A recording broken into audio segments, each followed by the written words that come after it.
you can fully participate in our discussion today. So if it will be helpful, you can turn on closed captions, which can be found using the CC button at the bottom of your screen. And finally, if at any point during the webinar you have technical difficulties, send a direct message to Angie Torres in the chat, who's going to be heading up tech support today. Huge thank you, Angie. Now to the good stuff. The purpose of the Texas NMDOH Consortium is to advance the integration of non-medical solutions into the healthcare delivery system and to improve health outcomes and reduce health disparities. Today, we're excited to welcome 5 speakers who will each talk about their experiences and expertise related to food as medicine programs in Texas. They will speak for about 60 minutes, after which we'll have an interactive breakout discussion, and that's going to be your turn to talk. Your input and involvement in the consortium today and in the future is going to be key to the overall success of our collective efforts. So if you're able, please stay through the end of the meeting so we can get your thoughts on the goal of the consortium and the unfolding topics of our food affinity group. During the interactive session, we'll send you into breakout rooms where our team will lead a facilitated conversation to gather your impressions and suggestions. We encourage you to please use this time to help us shape the consortium into a truly useful collaboration, resource and learning hub to advance research, policy, and practice on NMDOH in Texas. At this time, I'm going to turn over the meeting to Elena Marks, who's going to get us started on our conversation today. Thanks very much, Jackie, and thanks to all of you. Welcome to the Food as Medicine webinar at the first statewide offering by the Texas Consortium for the Non-Medical Drivers of Health.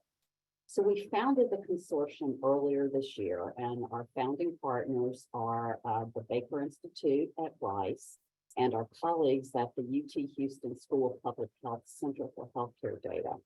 And the purpose of the consortium, like Jackie said, is to improve health outcomes and reduce health disparities across the state through investment by the health system in the non-medical drivers of health.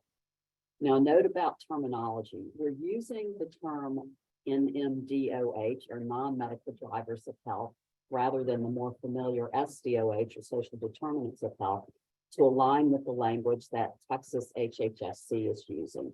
And so you've got to get your head around saying NMDOH instead of SDOH. And after a little while, it resonates. So let me tell you why we founded the consortium. The reason we founded the consortium now is to capitalize on the momentum across the state around the integration of NMDOH into the healthcare delivery system. Increasingly, we're seeing health plans, providers, and health systems invest in non-medical interventions on behalf of their patients. We're seeing a variety of food-related programs, some of which you're going to hear about today. Plans and providers are offering non-medical transportation and housing supports to patients to improve their health outcomes. Earlier this year, the Texas HHSC published its own non-medical drivers of health action plan, and it lays out a 4-year strategy for incorporating NMDOH into the state's Medicaid program.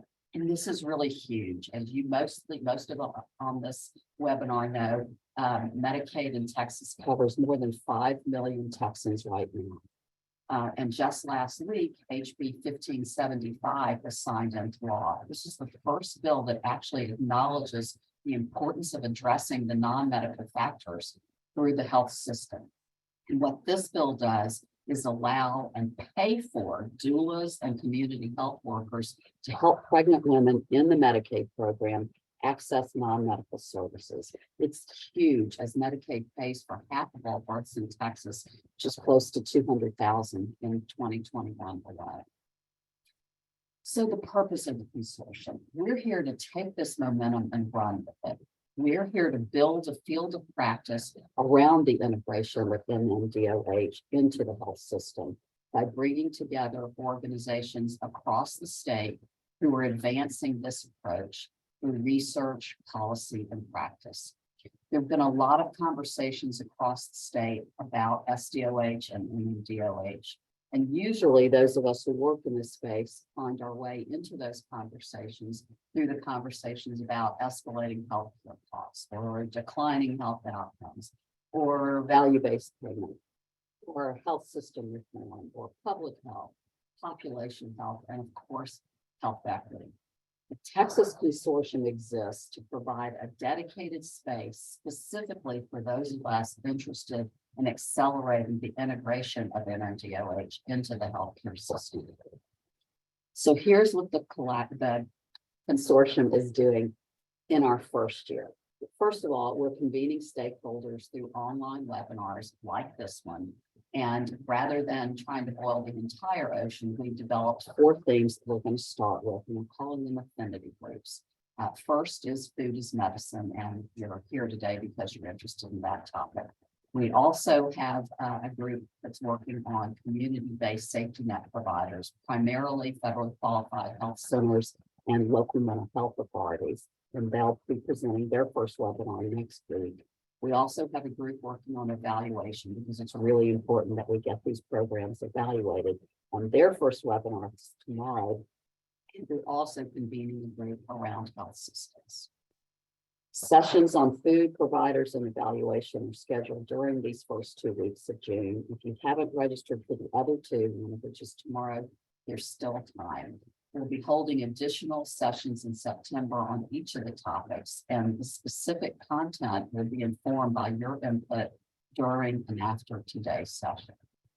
Second, the next thing we're doing at the consortium is building a user-friendly searchable program index to catalog NMDOH programs across the state that are sponsored by health system organizations like plans, providers, hospital systems, med schools.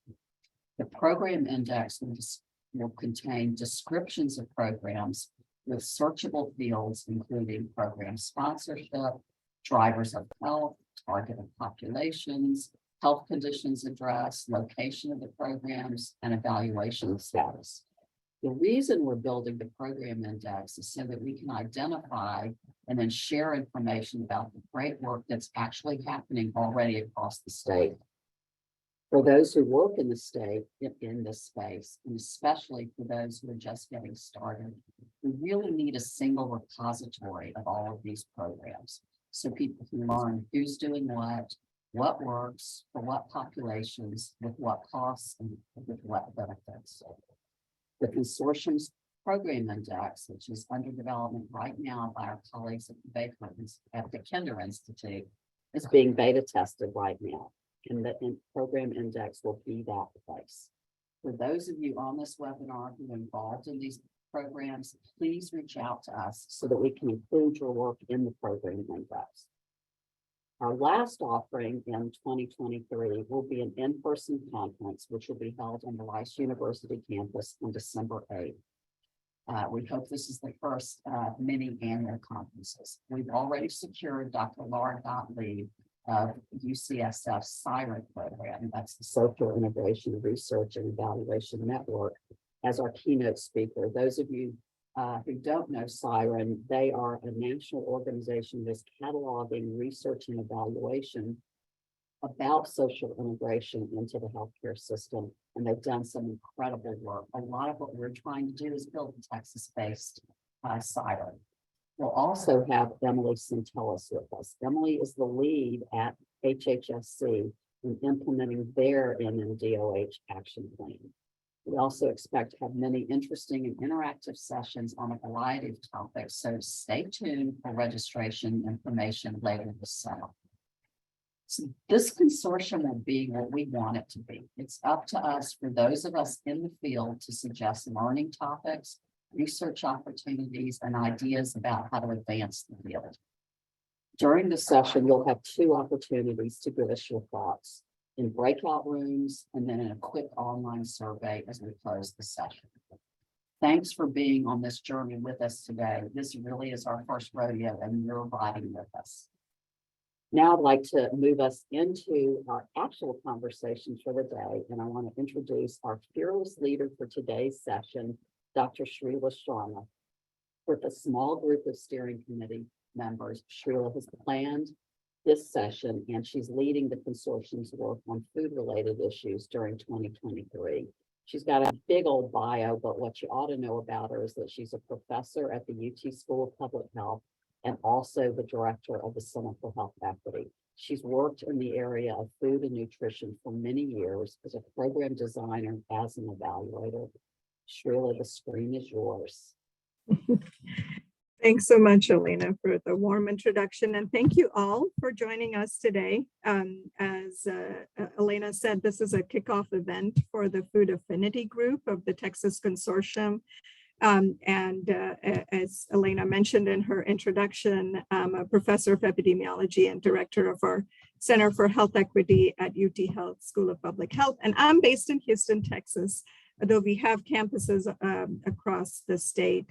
And a lot of my work has focused on creating sustainable solutions to address this very pernicious and persistent challenge of food insecurity. As we know, Texas has some of the highest rates of food insecurity nationally, but we also have a lot of innovation happening in this space, all the way from systemic solutions to improving access to programs and services for those in need. One of the efforts that I have been involved in for our region is specifically in the area of food as medicine, which is what we'll be talking about today. And the set of programs that fall in the umbrella of food as medicine, just to level set everybody, includes medically tailored meals, medically tailored groceries, healthy food prescriptions that many of you have been involved in different ways as well. And these have gained popularity within healthcare systems as they have started screening patients struggling with diet-related chronic conditions, as well as food insecurity and concurrently. And what happens in health systems is that then these patients get referred to these various forms of food prescription programs. Not surprisingly, Texas and Texans have been doing this work that now has the umbrella of food as medicine for, as far as I know, for close to a decade, when it wasn't as popular. And that's not surprising because, in Texas, when we see a problem, we just rise up to the challenge and we address it. So it gives me great pleasure to share some of the work from around the state and some of the stakeholders in today's group that have been deeply engaged in this work. And it's as you'll see, it's in various ages and stages across the spectrum of food as medicine, but it's really exciting to hear the work that's going on. The presenters will share their food as medicine models, representing different geographies, different populations, patient conditions. They will share how they were established and also the learnings that they've had from these programs. This will be in a round robin format. So I will introduce all of our panelists today. They will take the mic and one after the other share their experiences and what they've been doing in this space. We'll follow, if time permits, have a little Q&A session. So drop your questions in the chat as you're hearing from the speakers. And then we will have, as Jackie mentioned earlier, breakout sessions where we want to actually hear from you. We anticipate that this will be one of many conversations that we hope to have in this space as part of the Texas Consortium. I know I'm particularly excited to actually learn what is happening around this state and how we can come together to really push policy and practice to improve health outcomes for all Texans. We also want to welcome you who are in the audience to join our Food Affinity Group to learn more. And you'll hear more from the consortium and our Food Affinity Group. So if you see those emails, don't delete them. Please answer and join our group and this work so we can push this conversation further together. So without further delay, let me go ahead and introduce our esteemed panelists that we have today. So first on, we have Dr. Nipa Kamdar. She is a nurse scientist at the Center for Innovations in Quality, Effectiveness, and Safety at the Michael DeBakey VA Medical Center in Houston, Texas. She is also assistant professor at Baylor College of Medicine. And I've had the pleasure of knowing Dr. Kamdar for a long time now, just intersecting, and I've watched her work in food insecurity closely. So very excited to have you on the panel, Dr. Kamdar. Next, we will have Dr. Borit Hess, who is Associate Program Director at Waco Family Medicine Residency. And he's going to share about probably one of our most longest standing programs in food prescription in the state. And he's going to share about the learnings of the Waco Family Medicine Food RX program and the learnings that they've had over the years. Following that, we'll be joined by Dr. Hope Galvan and Dr. Chetan Bachireddy. Dr. Galvan is Associate Administrator for Population Health at Harris Health System, and Dr. Bachireddy is the Chief Health Officer for Harris Health System. And we will learn about the innovative model that they've been implementing for several years, and I've had the pleasure of and the privilege of working closely with them in this space. And then last but not least, we'll have Dr. Minnie Galone, who is Vice Dean for Health Ecosystem and Associate Professor in Population Health at Dell Medical School. She's also founder and director of Factor Health, and she'll be talking about pathways to policy for food as medicine. So what are the next steps, right, in these approaches, and share some of the work that she's been doing in this space as well. So thank you, first of all, so much for joining us today. I know that you guys have a lot going on, but really appreciate the time and look forward to this conversation. So with that, I'm going to go ahead and share my screen because I know, Dr. Kamdar, you have a few slides. So let me go ahead and share my screen. Okay. And with that, I will hand it over to you, Dr. Kamdar, to kick us off. Okay, thank you, Dr. Sharma. As she said, my name is Nipa Kamdar. I am a nurse scientist and a nurse practitioner at the VA in Houston. And Dr. Sharma, can you go to the next slide? So what you see here is a picture that was taken by one of my study participants. It is her shopping cart. This is an Army veteran who is in her mid-30s. She's a mother of 3 children who are all school-aged and 1 preschooler.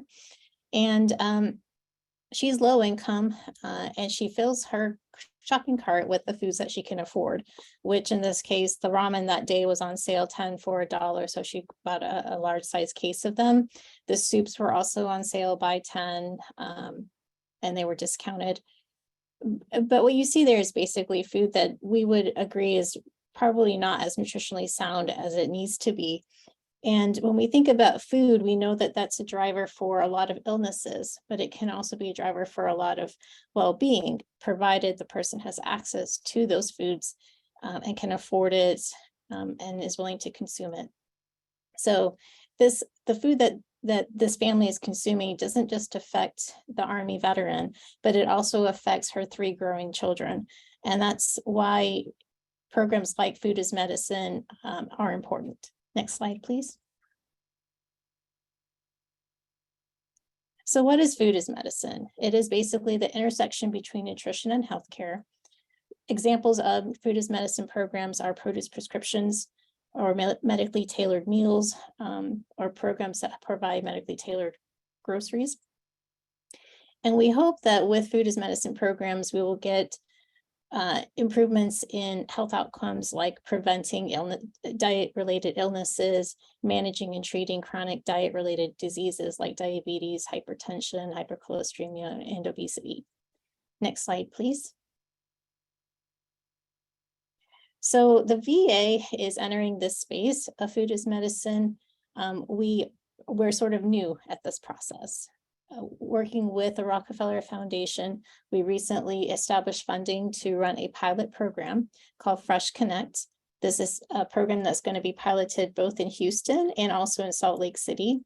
The goal is to provide 250 veterans in both sites with a debit card from Fresh Connect that will allow them to purchase $100 worth of fresh produce per month over the course of a year. And then we will be evaluating the program using the robust research evaluation methods. We will also have a comparison group to see how their outcomes differ between the two groups. Next slide, please. So why veterans? Most people don't think about veterans as being a food insecure group, but they are. About an estimated 1 in 4 veterans are dealing with food insecurity. They also have a high prevalence of diet-related conditions like diabetes. And there's also an association between food insecurity, which is what most of my research is in, and depression and suicidal ideation, which are other problems that affect veterans. So the intersection between food and nutrition and food insecurity and diet-related conditions all just kind of, they collide. So our goal in doing the our Fresh Connect program is to help veterans consume healthier diets by supporting their home food environment. And what you see here is another photograph taken by another veteran and father. And this is the type of diet that we hope that we can get more of the veterans to consume. So those were my slides, and that's what we're doing at the VA. We're just beginning to enter this space, and hopefully we see some successful outcomes. Thank you so much, Dr. Gamzar. And I'll pass it to Dr. Hess. Thank you, Dr. Sharma. Hopefully everybody can hear me okay. I'm really grateful for the opportunity to be here. I'm the Associate Program Director, as Dr. Sharma said earlier, for the Waco Family Medicine Residency Program and the newly minted co-lead for our SDOH and MDOH department, which is still in formation.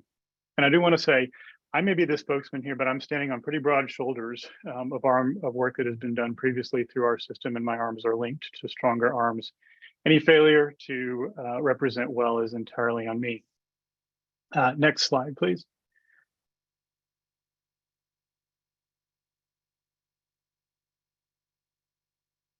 All right, here's our leadoff question for my portion of this talk. What does a pair of partnering organizations do when they find themselves deeply into a collaborative process, only to discover that in continuing they are both beginning to diverge from their stated missions, values, and capacity? Well, that's where we found ourselves as an organization 2.5 years into the initial iteration of our food prescription program in 2020 and 2021. First of all, a little background. Who are we? Waco Family Medicine was established initially in 1969 to provide cost-effective primary care for uninsured and vulnerable residents of McLennan County as the first family medicine residency west of the Mississippi. In 1999, on the verge of bankruptcy, our residency program director led our transformation to a federally qualified health center. We're now the primary healthcare entity for low-income individuals in McLennan County. We have 15 clinic locations throughout Waco and the Central Texas area. In 2022, we had 61,600 individual patients, 1 out of every 4 county residents. And those patients accounted for 233,312 medical, dental, and behavioral visits across our system. Over 81% of our patients live at or below 200% of federal poverty guidelines. 60% live at or below 100% of federal poverty guidelines. Our patient population is roughly 23% Black, 43% Hispanic, 26% white. Our stated mission as an organization is to increase access to high quality, comprehensive primary and preventive health care for the vulnerable of the heart of Texas, and to provide an excellent educational, training, and research environment in the medical, dental, and behavioral health fields. In 2017, after doing some initial groundwork and through a generous grant from the Episcopal Health Foundation, we established a produce prescription initiative to address limitations in accessible and affordable fresh produce opportunities as part of a community-centered health home, CCHH approach to wellness and health equity. Why did we choose to intervene in this way? Our research indicated that 18.9% of all people in McLennan County were food insecure, compared with a state average of 15.4% at the time and a national average at the time of 12.9%. Children in McLennan County where 24.1% of children in McLennan County were food insecure in that same data set. We utilized the CCH model for summer 2017 through spring of 2020. And again, this was funded through an initial grant by the Episcopal Health Foundation. That CCH model outlines how healthcare systems can strategically support and engage in community prevention as they continue to deliver high quality clinical services.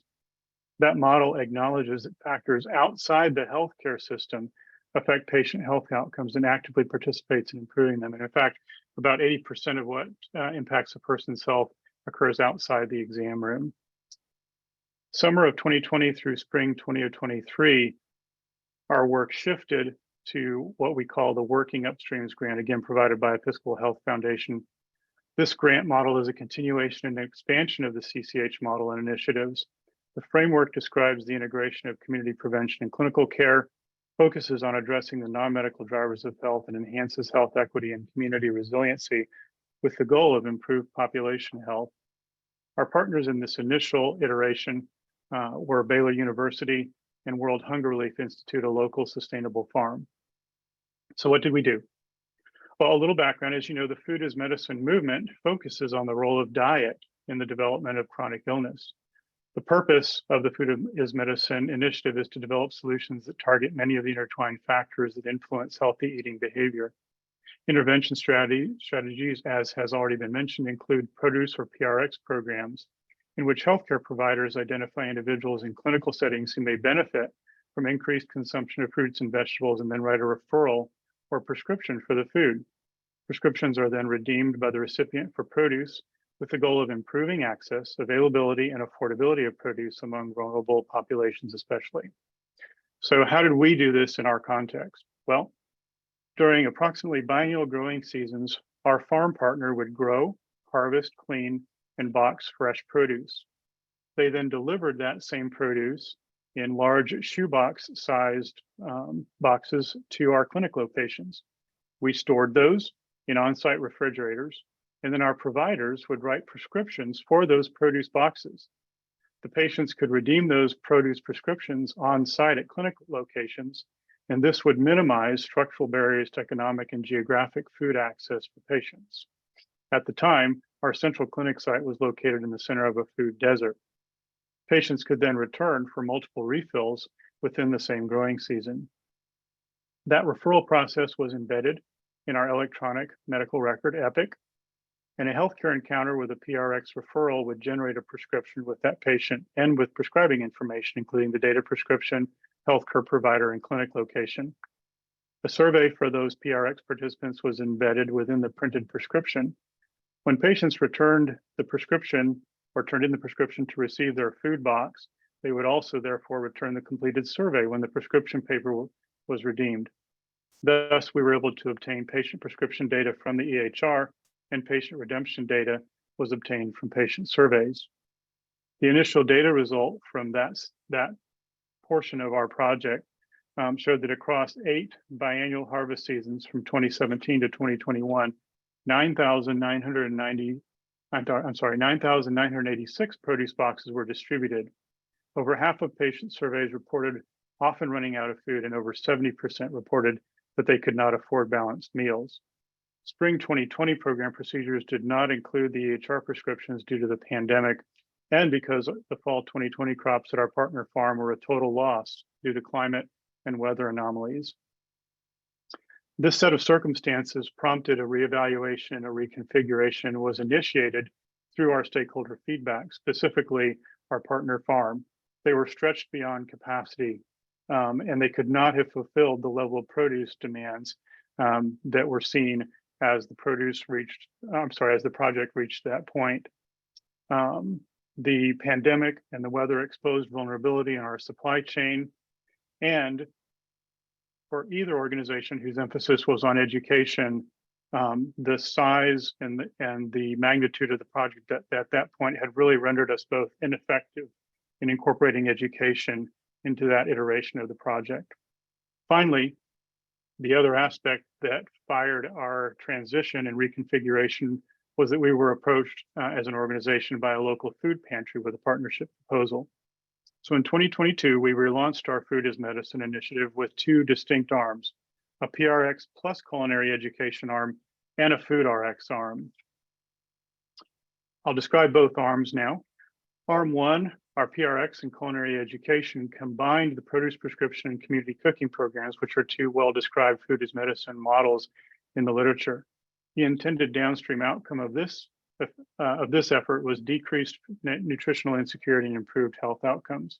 We partnered with 4 local chef educators, the same Sustainable Farm, World Hunger Relief Institute, and the Baylor University Department of Public Health. Patients were recruited via flyers with QR codes linked to a secure online registration portal. Once patients entered their information in the secure online registration portal, our staff or interns would reach out to them via phone and review participation guidelines for them, which included an ask that they attend approximately 75% of the classes, that they be 18 years or older if they were going to participate independently, or 13 years or older with a responsible party present. We also had a few brief questions incorporated into that phone call around cooking habits and learning goals, so we could gain a little bit of insight into the needs and the desires of our program participants. What did this look like practically? Our produce prescription and chef-led cooking classes currently are structured around 2 cohorts each. 2 occur in the fall, 2 occur in the spring. These occur for us on Tuesday evenings from 5 to 7:30 p.m. We have 8 to 16 participants per cohort, and the series lasts for 4 weeks with chef-led instructions with clinicians and farmers, followed by 2 weeks of vouchers available through our Sustainable Farm partner and redeemable at a local Saturday morning farmers market or at our farm partner's brick and mortar location. We also assess at the start and end of each cohort our patients' knowledge and self-efficacy. An offshoot of this effort has been what we call our culinary roadshow. This is an opportunity to center culinary medicine and food within our clinic environment. During the lunch hour, clinic staff will participate in a cooking class facilitated by our chef and can learn from NMDH co-lead physicians how food, cooking, and dining together can impact social drivers of health outside the clinic setting. And I apologize, will you please advance the slide? Thank you. These are our partners for the reconfiguration. Go ahead and advance the next slide, please. These are just a few pictures from our culinary classroom and produce prescription effort. On the left, you see an example of one of the recipes that we use, and on the right is the stand that our farm partner operates during the cooking session. And patients who participate are able to, after the session is complete, select the fruit, the vegetables of their choice, the produce of their choice to take with them. And we have farm staff available to educate them as to how to utilize that produce once they take it home with them. I'll talk briefly about our arm 2 of our food prescription program. This arm aims to address the food and nutrition insecurity among our patient population by distributing minimally processed food shares at the time of the clinic visit and by connecting patients to partner food pantry services for long-term assistance. Our process consists of a screening using the validated 2-question hunger vital signs questionnaire. If a patient screens positive, the clinician signs a referral order for the food prescription and the patient is provided with a food share and referred to our food pantry partner. The patient then reaches out to that food pantry partner, and if they are agreeable, the food pantry links them using the Unitas platform with local assistive agencies and provides additional food shares as needed. A brief needs survey is also embedded in the referral. From the inception of the program, we've served 3,910 patients, and in this year alone, we've served 1,211 patients through the end of April. 66% of the patients self-identify as Latina. We also are in the process of obtaining outcomes assessments coordinated by the Baylor University Public Health Department. I want to share a brief testimonial from one of our produce prescription and culinary ed class participants. As a new mom, making healthy dishes for my little one has been constantly on my mind, and I felt deficient in my comfort and knowledge. The PRX program not only provides the in-person instruction in the awesome food kitchen, but the recipes, including the vegetable cheat sheets with more info about the individual vegetables, also been crucial to baby food preparation and introducing a well-rounded palate to my little one. Thank you for the opportunity to share with you today. If you'll go ahead and advance to the next slide. Please feel free to reach out to me if you have any questions at the address there on the slide. Dr. Sharma?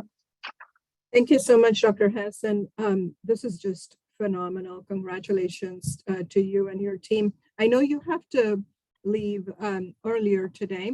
So I'm going to ask you one question, if you don't mind. Can you explain to the audience what is culinary medicine? Culinary medicine is a food as medicine initiative in which patients with identified chronic disease are taught to incorporate healthy cooking methods and produce into their daily lives.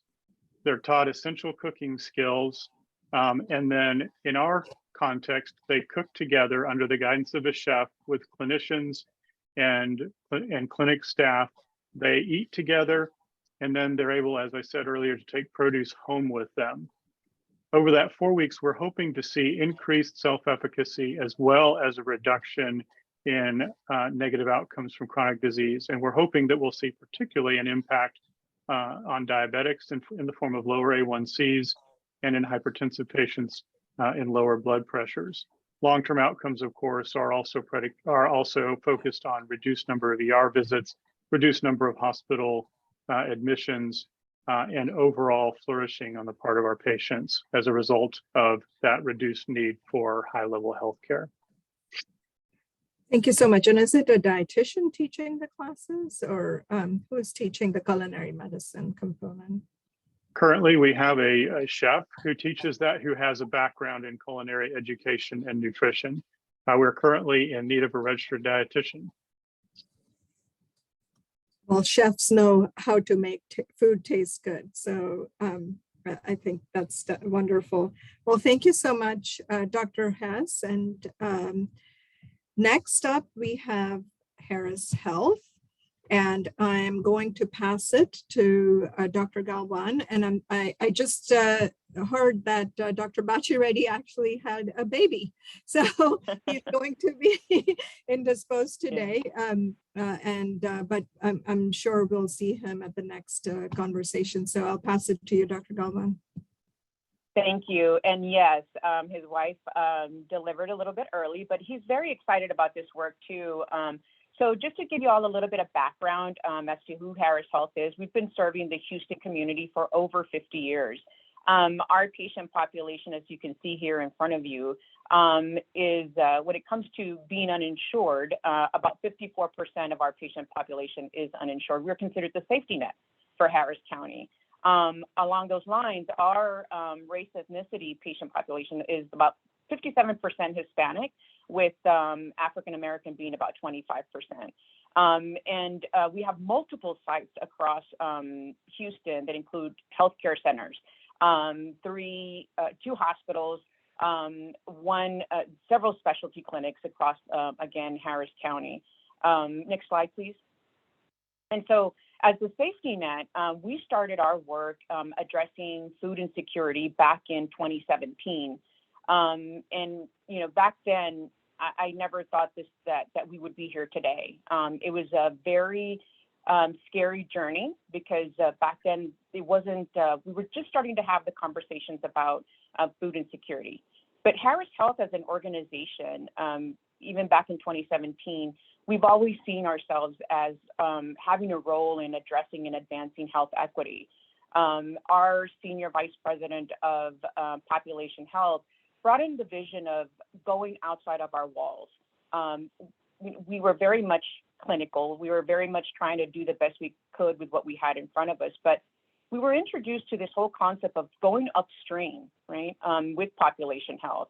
So what you see here in front of you is really our approach to this date of health equity at Harris Health and population health as well.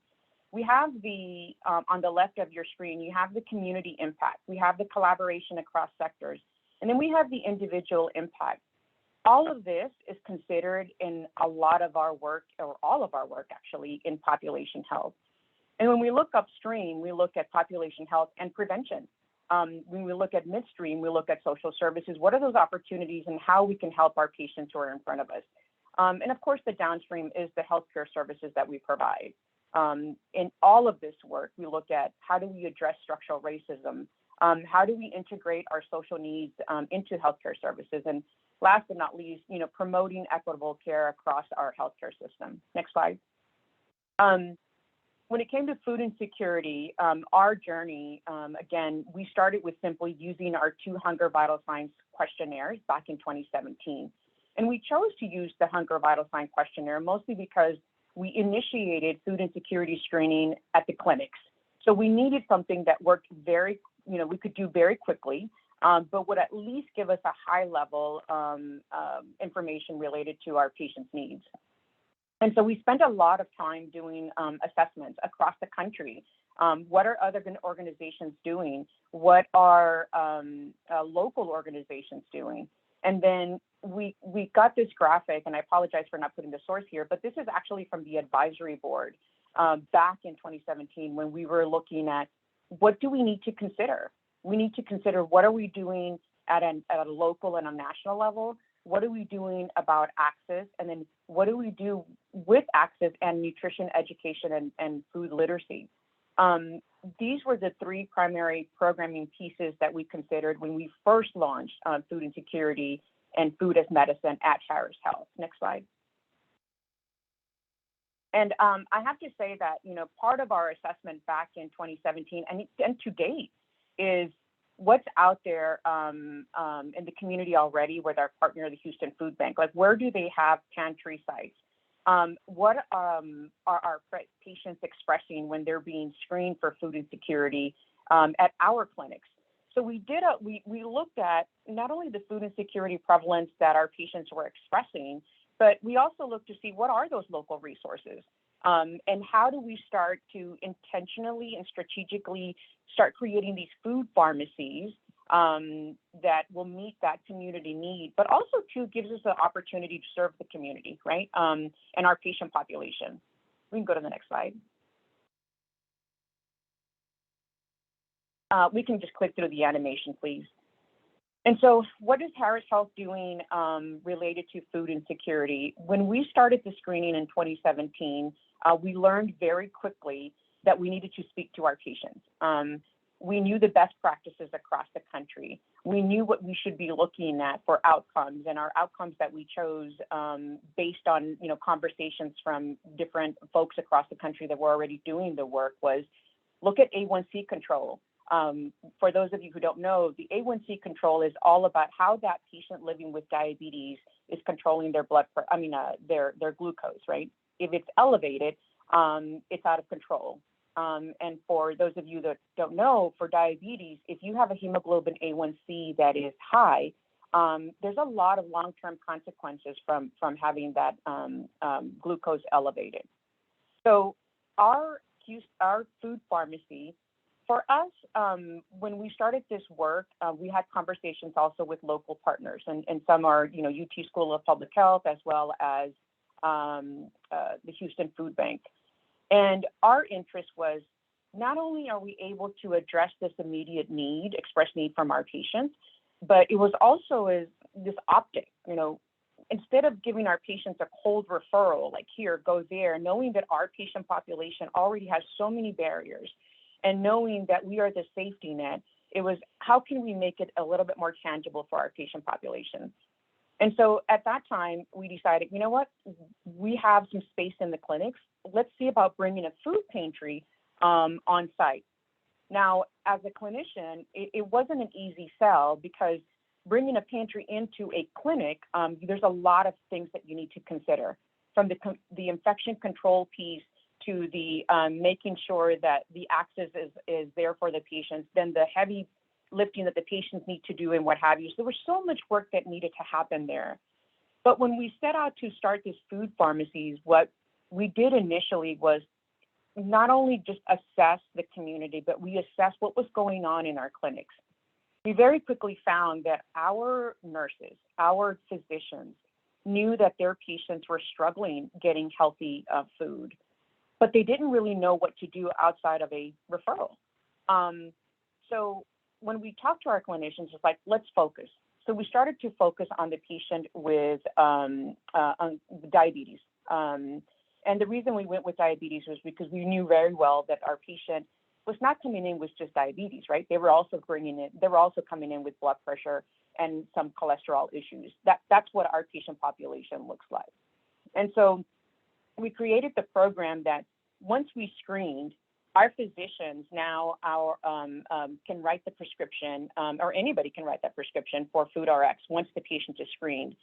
Then we give that patient that prescription, and they can just walk 100 steps and go to that food pharmacy and enroll into this programming, which the program was 30 pounds of fresh, healthy foods biweekly, along with diabetes self-management education done by our nurse patient educators, as well as skills on cooking with our dietitians. And so what we found was that once the patients have been in our program for at least 4 months, their A1Cs were dropping. And, you know, it wasn't just dropping because they were getting the education, they were getting the food. It was the whole navigation of the patient, from them understanding that not only is food going to help you stay healthy and help you with your diabetes, but this is what you do with the food, the cooking skills. And then the last piece was the navigation. Every 2 weeks when they came in, it was like, oh, we see that you haven't had your hemoglobin A1C, or, oh, you have an upcoming appointment coming in. And so it was that constant touch point for those patients that also helped them. And so what you see here in front of you is, and the last tile is just a quick note from one of our patients that said, I have gone from an 11.9 A1C to now a 6.4. I'm very proud of that. It made a huge difference. I feel so much better. And she was only 55 years old. She said, I need to be living right, and I'm doing it, thanks to them. What I want to share here in some of the patient stories too is that the constant that I heard over and over from our patients was, I feel better. I feel better that I'm able to walk more. I feel better that I'm able to exercise. I don't feel so bloated anymore because I was eating so much pasta and so much unhealthy food.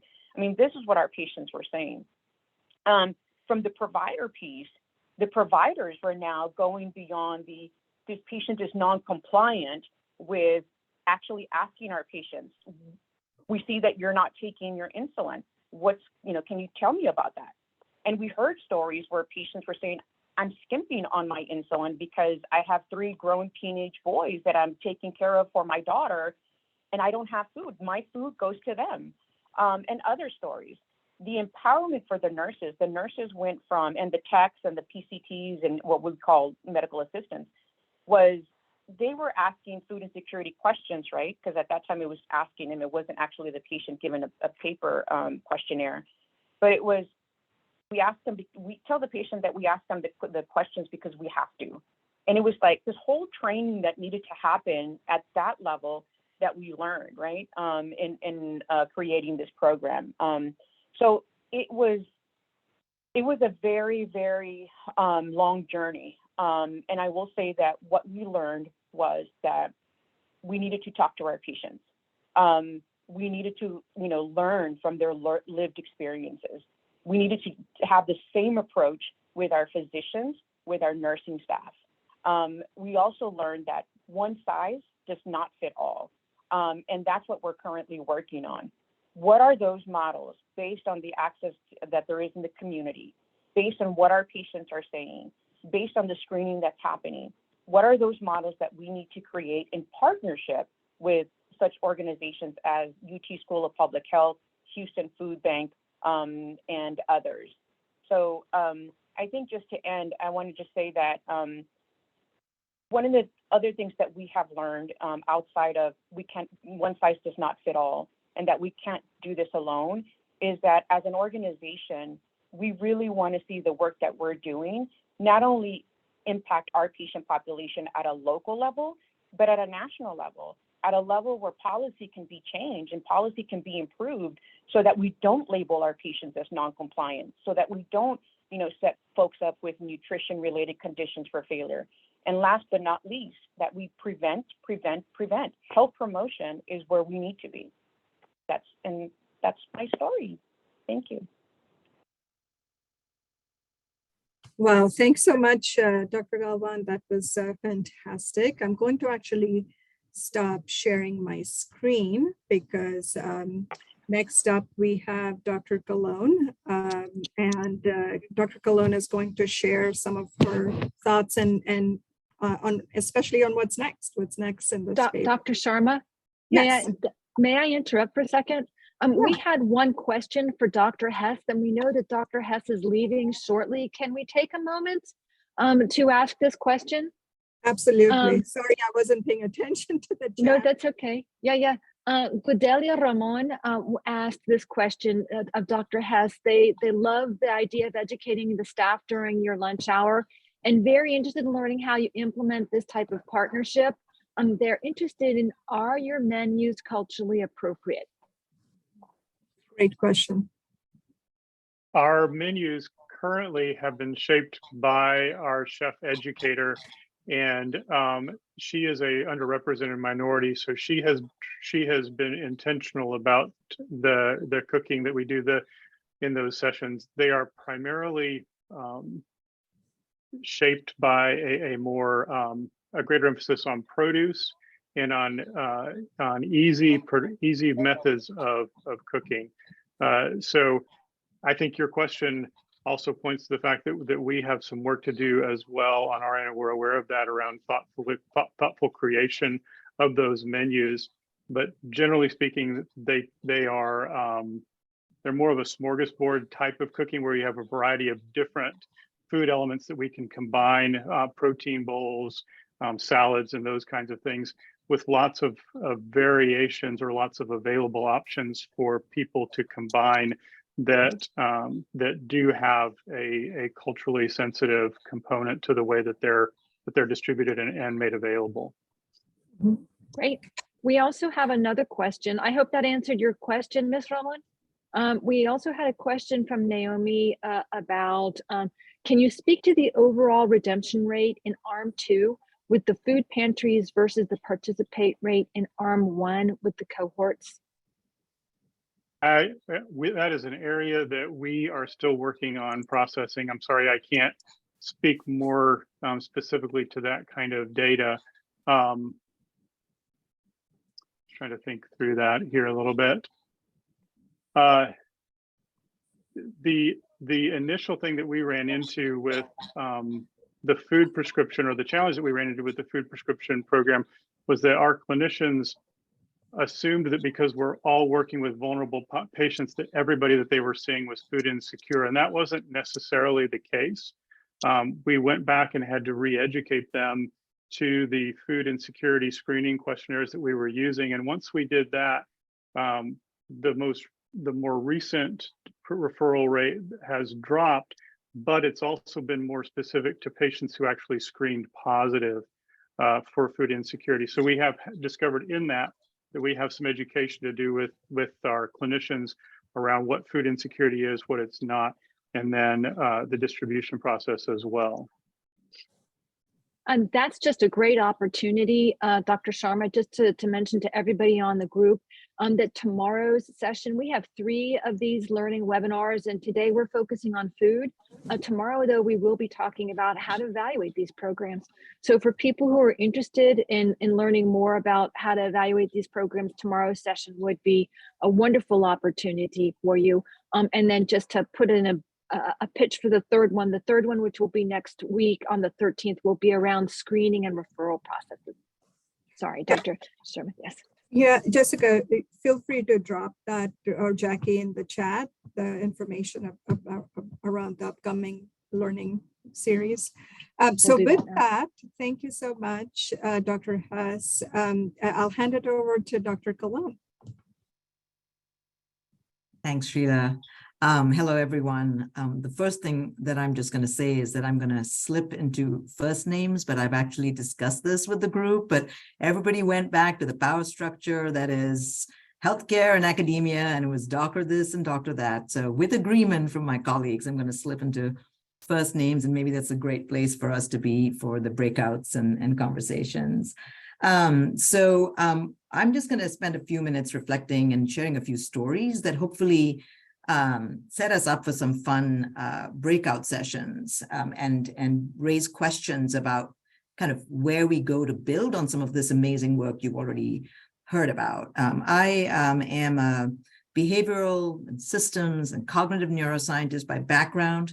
I've done clinical and translational research and enabled it first at UCSF and now at Del Med. And then I helped set up a academic health center in Austin, the first in Austin, and have attempted to set it up in such a way that we don't lose a focus on community health, instead that we emphasize it. So that's some of my background. And then I started an incubator of sorts called Factor Health, which really tries to advance non-medical drivers of health programs and get it paid by the health system, which, as a reminder to everyone, this is a big game and big opportunity. This health system has $4+ trillion, almost 20% of the GDP, trapped within it. As Elena recently wrote in a super article, it's not just about reducing costs, it's about the smarter use of those massive amounts of dollars. And I think all of us, a very fun session would be, we all sat together in a room and talked about what we would do with the extra $2 trillion that, by my math, are just sort of sitting around there to be reused better. What each of us would do with that $2 trillion.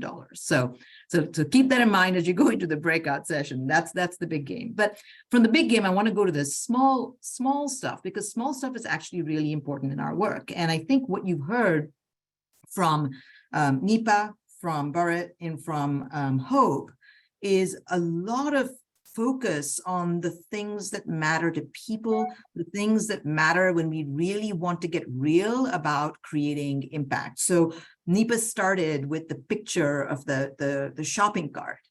And honestly, I mean, for me, I'm in this space, and I'm sure for many of you who are in this space, just seeing what was in that shopping cart and hearing the detail of why the person who had the shopping cart chose the things that she did, like, really brings it all home. And I know Nipa is going to do amazing work with the VA, frankly, because she started with that detail. And then similarly, we heard a lot of detail around not just one part of a process in Waco from Bharat, but culinary medicine, distributing resources, a whole bunch of very specific pieces that they're putting together there. And then from Hope, you heard many things, but a large part of it was the listening to the people walking in through the door and the kinds of things they were saying as sort of food was brought into the picture. And so firstly, that focus on people, individual people, and the details of their life is going to continue to be unbelievably necessary. And now moving from there to next, that must happen and grow. And that's almost like a starting condition. But I will say that the next pieces are, I think, where we've got more room for growth, right? And that is, as we're trying to turn the healthcare system to focus on these conditions, some of the questions on the table are going to be the detail of what works, by how much, for whom, and yes, also during what time period. And this is sort of where the next level of work, some of which you've heard about today, and some I know you'll hear about in subsequent webinars, there'll be more information about that. And I want to share a couple of stories on it to bring it to life. And that is, so first, we did some work with Fair Food Network, which is a large national organization that has created an incentive program that layers onto SNAP, Double Up Food Bucks, which is in Texas to some extent and is many states. And so we were working with the organization to, they wanted to explore, so the way that they're financed is they get half their funding from the federal farm bill, and then half the funding for that incentive program has to come from philanthropy and other places. So they were wondering, well, why can't healthcare pay for the other half, right? It seems so obvious. Firstly, they wouldn't be paying for the whole thing. Secondly, this is all about fruits and vegetables and healthy eating, and it must be making a benefit. So why can't healthcare pay when the price point is so fantastic? It's half of what you would normally pay because the feds are paying the other half. And so we dug in with them to really look at, what is the case we could make if one was going to sell? And I'm using the word sell very specifically because now when we talk about spending healthcare's money, a lot of what we're talking about is selling a concept to somebody who purchases things and pays money for them. And so we were saying, if we went in to sell this incentive program for Fair Food Network, what case could we build? And we came back many months later after really digging in, and our answer was, so sorry, I'm not sure what we can sell. And I'm just going to pause here for a second because I got a huge reaction from the people in the room. The CEO, the VP, who, by the way, are all friends, and I'm actually here at a conference on their invitation. So when you work together with people, you go through various intensive, arguments. And so it was a moment because then, in fact, in the big response I got back was, "What do you mean? Do you mean social determinants of health aren't real?" And my answer to that, well, of course they're real. Of course they're real. If the question is, does food impact health? Of course it impacts health. Give me a break, like let's get real about this. But what we were saying was that in the world they wanted to enter, where you would have, say, Medicaid MCOs purchasing programs. A Medicaid MCO's interest in a member is for 18 months, maybe 12 months, maybe 2 years, and there's a lot of churn. And so what we wanted to search for is, what is the evidence that specific programs with specific parameters had been implemented in such a way that we could measure an outcome within a time frame and for a population that could then be matched and of interest to a particular payer. And there we weren't able to find the kinds of evidence that we'd want to actually even know what to sell to the payer. How much should you be spending every month? How many people do you think you can serve with it? What kind of a benefit would you achieve? How would you then look at it from your sort of book of business? And then, especially with the reaction, but also because these are kinds of things we want to vet out with a lot of folks.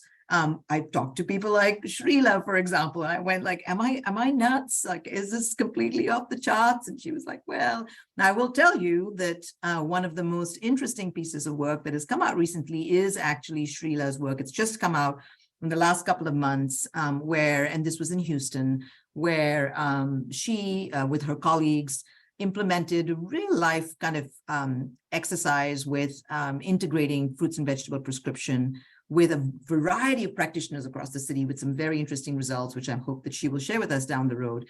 That actually, in my mind, is one of the first times we've gotten some more concrete sense of what you do and what you get. And so we made friends at Fair Food Network, no worries. They connected, they actually kind of vetted us out because they were like, well, we're not sure. Well, let's connect you to all these other people with titles and degrees that have in the past worked with us, and do they agree? And so that they did that, and we all ended up agreeing that yes, in a very broad sense, there's evidence, but as we get to the specifics that matter to the payment system, we are going to need to focus on making those conversations specific to the payers so that we can move the system. So I think that's going to be really key. The next thing is implementation models. And so one of the battles that are being fought today behind the scenes is around how meals are actually going to be implemented as a health solution.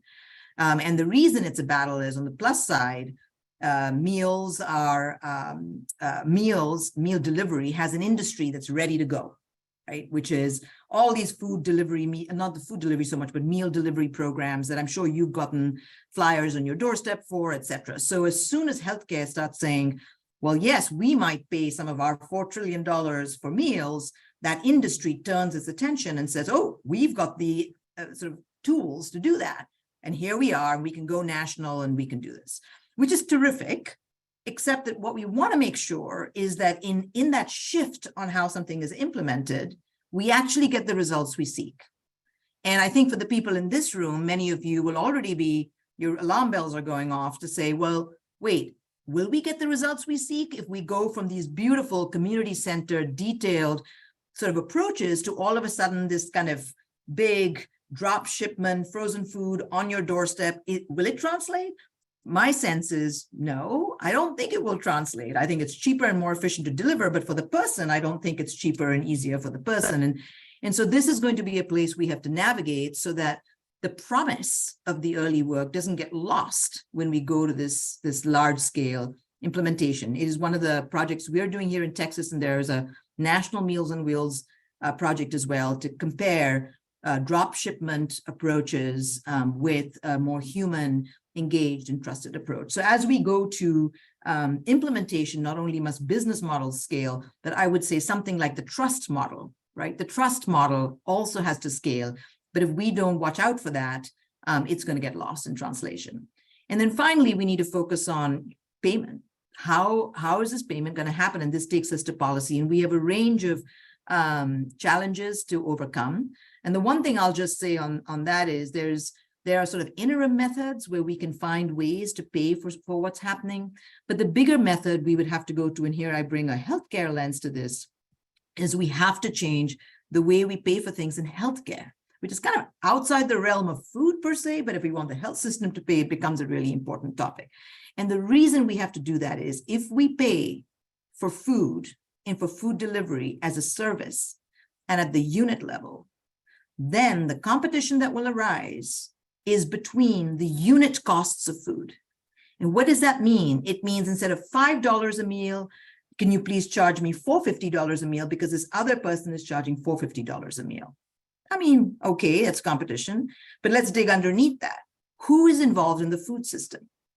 The very people we are here to serve. The people that have some of the worst health outcomes, worst health access to healthcare, the lowest incomes are in the food system. And so if the unit cost of food becomes how we start competing, on one versus the other, then we're just going to put pressure on the wages and the access to healthcare of the very people we want to serve. And so it is in our interest to also engage with this movement in healthcare called paying for value or paying for the results. Let's pay for things that matter. What kind of a result does Hope get from her program when she really cares about the individuals coming in and is constantly innovating to maximize things for them? It will translate into better results. And that is where we want, from a policy level, to focus on, that not only are we paying, but we have quality measures that are tied to the things that matter for us, and that the mechanisms of payment pay appropriately for the value that's generated. So this and many more, I think, is the goal of our consortium, and specifically as we apply it to food, the goal of this affinity group. And I think with that, I will hand it back to Srila. Thanks, Minnie. And as always, thank you for keeping us kosher with first names and everything. I really appreciate the trust model plus the business model side of the conversation, because you're absolutely right that it's very easy to lose that human engagement and connection, and how important that is. And clearly we heard from all of the other panelists today on how critical that is in the models that they're implementing, right? Whether it's through culinary medicine or, having navigators or what have you, that human connection is really important. So I appreciate you calling that out. And I also appreciate it's, having been in several food as medicine conversations and conferences over the last few months, it's apparent that there is a battle. There is a battle. There's huge interest from the for-profit sector, right? Grocery retail and others in participating and implementing food as medicine, which is great. They have the scale ready to go. But at the same time, how does that affect equity, right? Not all our patients are using Instacart or know how to do online. So are we meeting our patients where they are at and where they need us to be at? So and I will say the one other observation. And first of all, thanks, Minnie, for representing the rest of Texas at this conference that you're at. I was supposed to be there, but I'm again traveling this weekend, so I couldn't make it. But I just want to say that when I've been at these conferences recently, it's been interesting to see that there are 3 states that overwhelmingly seem to represent this work. Massachusetts, North Carolina, and California. And it's not because there's not a lot happening in the southern states. The disparities are in the South, and there's a lot of great work happening in the South, but I think we need to do better in sharing what we're doing. And so I'm really, first of all, grateful to Elena for this idea, for bringing, and then the Food Affinity Group and all of you guys who are serving on the steering committee to come together, because we definitely have incredible work happening. We just need to also make sure we're sharing it. And with the December conference that Elena is organizing, that will be a great platform for us to further continue this conversation and share more of what's going on. So thank you. What an incredible start. This is a teaser to what's going to come out of this group, and I hope everybody has enjoyed. We're not done yet, so don't sign off. So before we jump into the breakout session, I wanted to see if are there any questions, and Jessica, feel free to jump in. Are there any burning questions from the group for the panelists before we jump into the breakout session? You can raise your hand or just come off mute, or Jessica, if there's any questions, if you can read those out.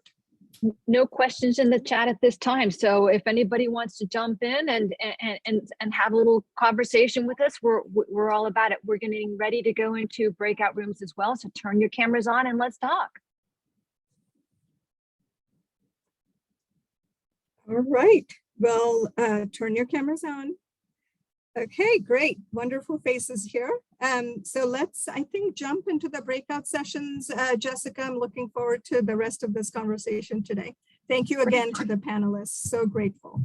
Yes, and grateful for everybody to stay on. So here's your time to shine. We're going to be interested in hearing what you guys thought about this and any suggestions you have for going forward. We have a few questions in the chat that are going to guide the conversation, and we've got some facilitators that are going to be in the room to guide you through those conversations. Facilitators, since we're going into the rooms a little bit earlier, we'll leave a little bit earlier, so we'll all rejoin in this room at 12:40. So have fun in your breakout rooms. We're looking forward to vital conversation, and we'll see you all back here in about 25 minutes. Thanks so much.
Speakers who are here still in the main room, did you all want to join the breakout rooms? Dr. Callan and Dr. Galvin? Oh, I totally forgot what we were supposed to do. Oh, no, I Me didn't invite too. you. Don't worry. You're not invited to a breakout room yet. It looks like I did put Srila in one, although that was an accident. But I can assign you to one now if you'd like to join the conversation. I couldn't remember what you had said that you wanted to do. Yeah, that would be great for me. Yeah. All right, I'll Yeah. stick you in one. Yeah, sure. Me too. I'm just trying to find one that didn't have. Yeah, Angie, I went into group 9 and it only had our facilitator and one other person. Oh, all I know right. more were assigned, but Not they hadn't active. shown up. Yeah. Okay. And you can put me in a room anywhere. I mean, I was just going to like watch, and I went to that one because it was smaller. It had either 5 or 6, but we might check and merge some rooms. Yeah. Okay, that's good to know. They're all pretty small. They all have about 6. It looks like that's the only one where people didn't show up. Okay. 2 is also slim. Room two looks slim. There's Room two 3 is people. quite slim. All right, let me move you over to there if you don't mind. That'll be Brett's facilitation room.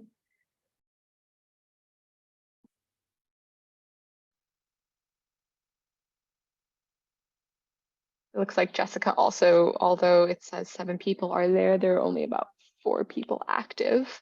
I can see. I can drop you into that room, Elena. Yeah, I'm looking at room 9 with 2 people plus Maya, our facilitator. No, another person just went there. So I'll go there. I'll go to that Okay. one. Unless you want to put me somewhere else. I think that's a great spot for you. And then come back here if you don't want to move.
Hello, hello. Were you all in a very tiny room?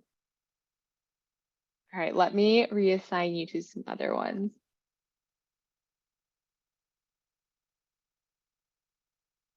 I'll just kind of randomly put you into some that have some more people.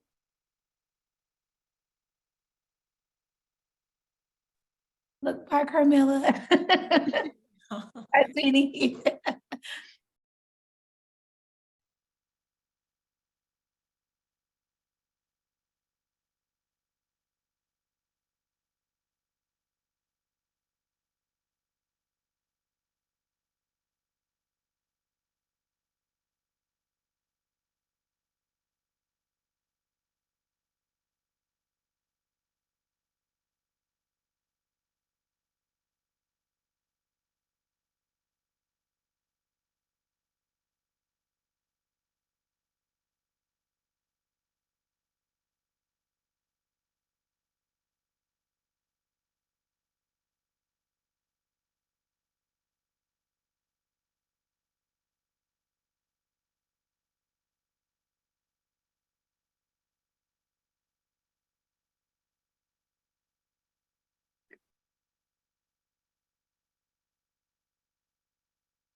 Oh, I'm in Brett's breakout room, and I know Jessica wanted me to share out. I am so glad you came back because that was a Yeah. mistake. And I was just debating whether or not to just move you without saying anything to you because I couldn't talk to Yeah. you. So this is great. Uh-huh. Okay, let me move you into maybe Is there a Tegan. room without a facilitator? They all have No. facilitators. Oh, okay. I'm trying to remember who all was going to do report backs. Was Tegan going to do a report back? Do you remember? I don't remember. I know Maya was doing one. I know Maya is, I think Maya, you and Jordan. So I think you are the three. So Oh, okay. I'll move you into Tegan's room, which is room 8, currently has the fewest people, Okay. so they could use you in there. Okay, Okay, come back that here sounds again if good. it doesn't work for some reason. Of Yeah, thank you. course.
Well, still just us. Why are the breakout rooms so? Oh, here we go. Hi, Angie. We Hi, sort of finished everyone. ours, and so we came back.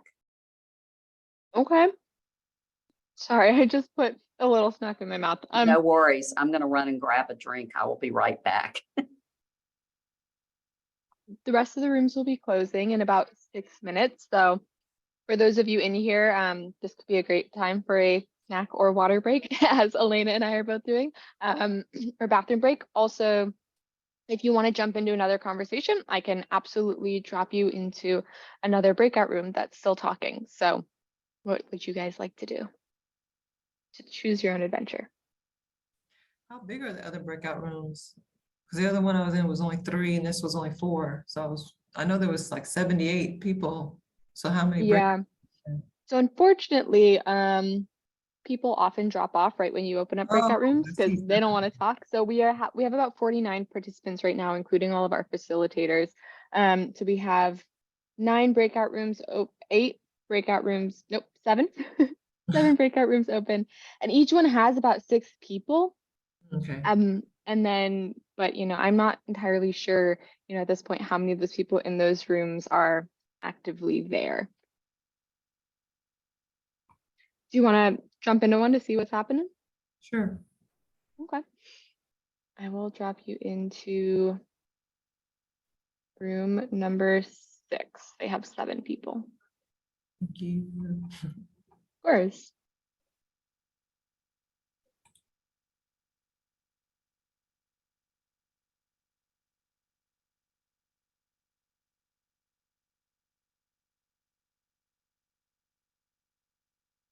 Would anybody else be interested in going into another breakout room?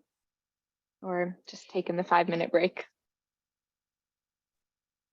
I'm taking a snack break. Perfect. That sounds great.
Hello, hello, welcome back, everyone. We are slowly filing back into the main room.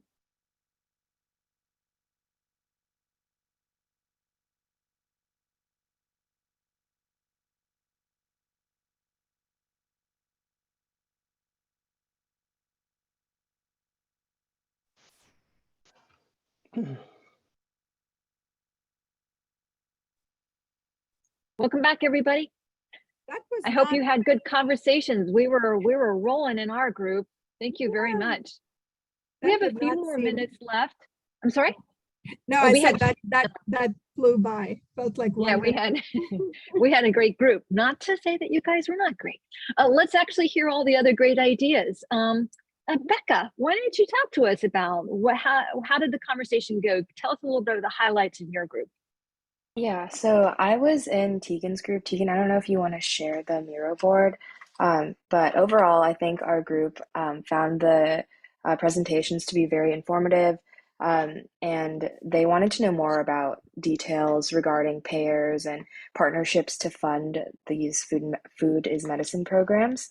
Um, and they're really excited about kind of the like self-sufficiency involved in these programs because you're empowering patients to really take control of their health by giving them food, as well as the impact on other food providers, whether that's like small businesses, urban farmers, that sort of thing.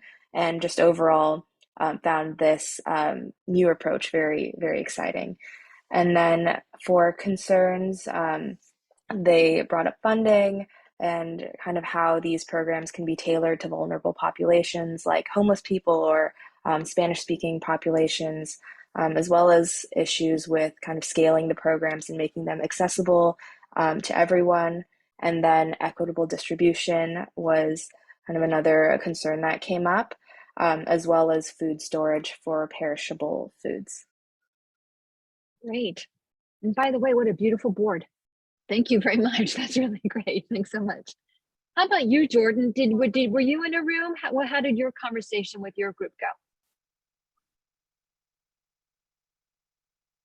Is Jordan there? Sorry, let me unmute myself actually. Yes, I was in room 6 and we had a very interesting discussion on mostly focusing on the Waco family medicine presentation. And if you allow me, I'll share my screen so you can Please do.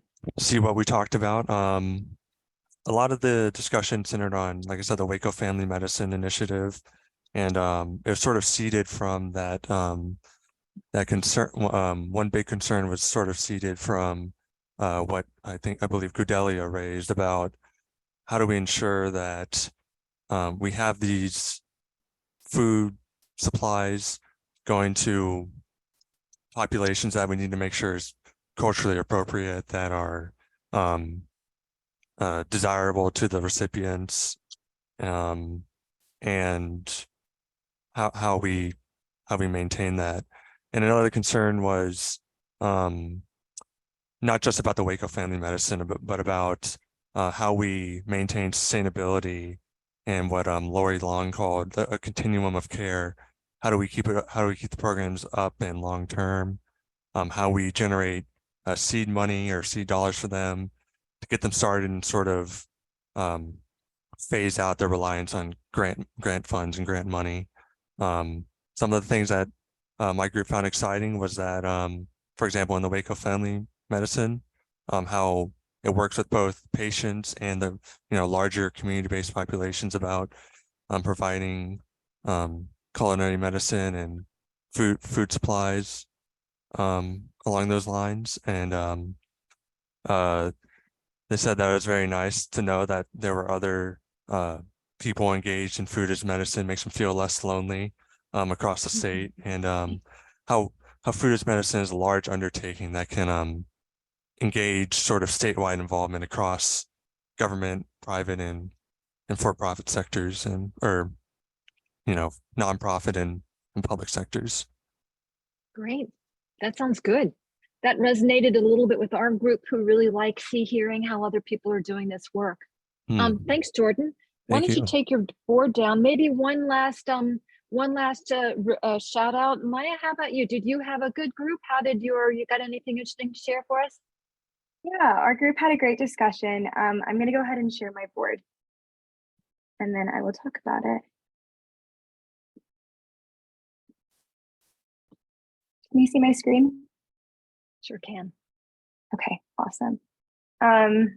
Yeah, our group had a great discussion. So some general questions about the presentation were, how do we make sure patients who are working or maybe don't have transportation are able to come?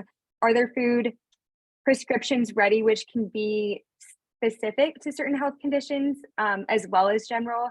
How do you ensure that food doesn't go bad if people don't have access to refrigeration or like adequate storage? And to make sure things aren't going to waste if all of these ideas and plans are in place.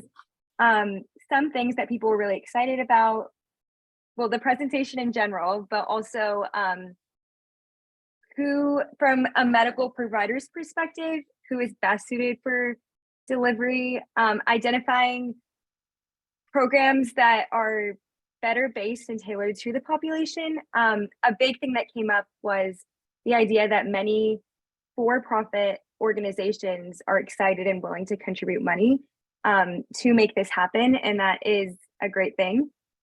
Some things that worried people were pulling money out of healthcare to pay for this in a sustainable way, scalability, so essentially making sure that we can reach a wide variety of patients and help more people.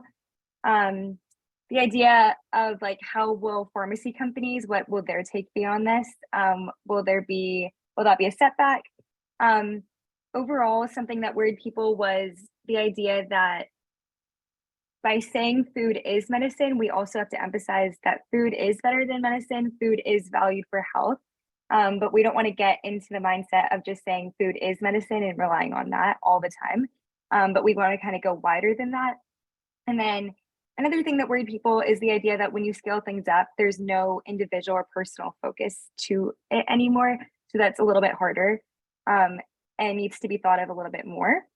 Let me scroll down. Some other comments that we had just in general talking about the next sessions, which everyone was really excited to join, was maybe integrating behavioral health and anxiety and depression and looking at food in the context of that. But also people really appreciated the information and would also like to see maybe more scientific information included. So yeah, we had a great discussion. Great. John. That sounds fantastic, Maya. Thank you. We're very grateful to everybody. This has been a wonderful conversation, and I think there's just more great stuff to come. I'm going to turn it over to Elena to close us out. All right. Thanks very much. And I think we're giving some time back, and I hope you can hear me better than in the beginning. I've switched mics. Great conversations, large and small. There's just so much work going on, and I'm really glad we're only at session 1, because this means there's a whole lot of work that we can do going forward. We really want your feedback on how this webinar went and on what you're learning about the consortium.